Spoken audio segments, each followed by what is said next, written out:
بسم اللہ الرحمن الرحیم۔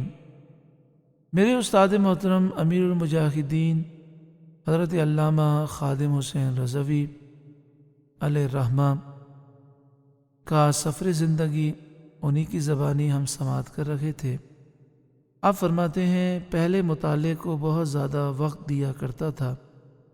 گھر میں کیبل اور ٹی وی یا نیٹ تو نہ تھا اور نہ ہے، صرف اخبار پڑھا کرتا تھا، لیکن تحریکی مصروفیات بڑھ جانے کے سبب مطالعے کا زیادہ وقت نہیں ملتا۔ سفر ناموں کا بھی بڑا شوق رہا۔ حکیم محمد سعید اور مفتی احمدیہ خان نعیمی علیہ الرحمہ کے تمام سفر نامے میں نے پڑھے۔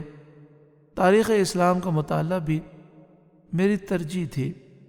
اسلام کے تمام سپہ سالار اپنی مثال آپ ہیں، لیکن مجھے سب سے زیادہ حضرت خالد بن ولید رضی اللہ تعالی عنہ نے متاثر کیا۔ پیارے محترم بھائیوں، امیر المجاہدین نے اپنے مطالعے کا ذکر فرمایا۔ امیر المجاہدین تحریک لبیک یا رسول اللہ کے قیام سے پہلے بہت زیادہ مطالعہ فرماتے، اور آپ کا حافظہ اتنا قوی کہ ایک دفعہ جسے پڑھ لیتے وہ ہمیشہ یاد رہتا۔ آپ کے مطالعے کے متعلق کئی باتیں ہم نے پہلے بھی بیان کی ہیں کہ آپ کے سامنے کتابوں کا ڈھیر میں نے رکھا تو آپ نے دیکھ کر فرمایا ساری کتابیں میری پڑھی ہوئی ہیں، ان میں سے کوئی کتاب میرے لیے نئی نہیں ہے، اور نہ صرف میں نے پڑھا ہے بلکہ مجھے یاد بھی ہے۔ آپ جب سونے لگتے تو اپنے سرہانے کئی کتابیں رکھتے، جب تک نیند نہیں آتی آپ کتابوں کا مطالعہ فرماتے۔ آپ صبح مدرسے جاتے اور مدرسے میں بچوں کو تعلیم دیتے، پھر دوپہر سے لے کر رات کے 2 بجے تک مختلف جگہوں پر پروگراموں میں جاتے، یہ حادثے سے پہلے کی بات ہے۔ پھر 2-3 بجے گھر آتے، پھر مطالعہ کرتے، اور آپ فرماتے 8-9 جگہ پر میں نے تعظیم مصطفیٰ کا جب ذکر کیا ہے تو اب بڑی روحانیت ملی ہے، اب تو مطالعے کا زیادہ مزہ آئے گا۔ امیر المجاہدین کی زندگی مجھے اور آپ سب کو پیغام دیتی ہے کہ ہم کثرت سے مطالعہ کریں۔ اگر ہم عربی جانتے ہیں، فارسی جانتے ہیں تو اس زبان میں مطالعہ کریں۔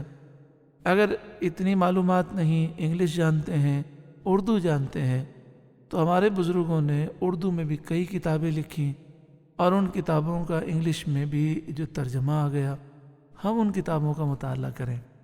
ایک کتاب میں آخر میں عرض کروں گا، ایک کتاب حضرت علامہ شفیع کاڑوی علیہ الرحمہ نے لکھی ہے جس کا نام ہے ذکر جمیل۔ یہ بڑی پیاری کتاب ہے۔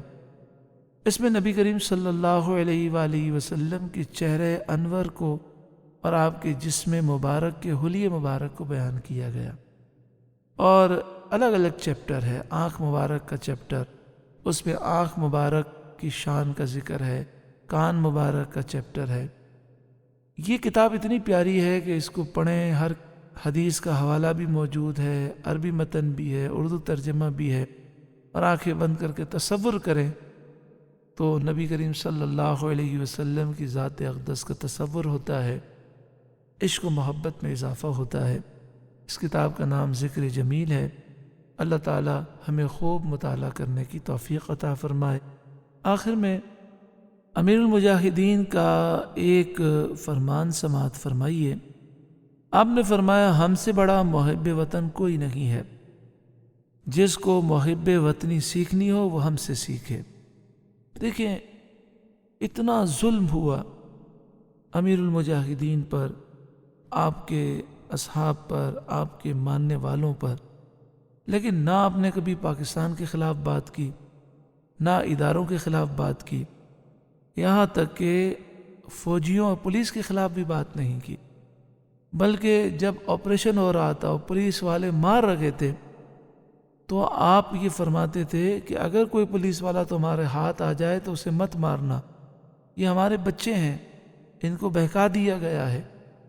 تو امیر المجاہدین سے بڑھ کر محب وطن کون ہوگا؟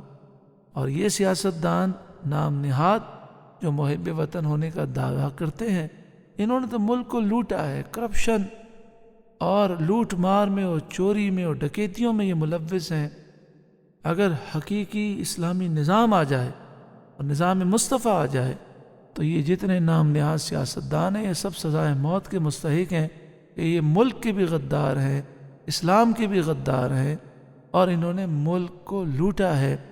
آج ملک جن مسائل کا شکار ہے اور اتنا قرضہ جو ہمارے پاس ہے، یہ قرض لے لے کر لوٹتے رہے، عوام کو انہوں نے کیا دیا؟ تو یہ آ کر امیر المجاہدین کے ماننے والوں کو حب وطن کا درس دیتے ہیں، تو آپ نے فرمایا حب وطنی سیکھنی ہو تو ہم سے سیکھیں۔ اللہ تعالیٰ امیر المجاہدین کے درجات بلند فرمائے، آمین، صلی اللہ علیہ وآلہ وسلم۔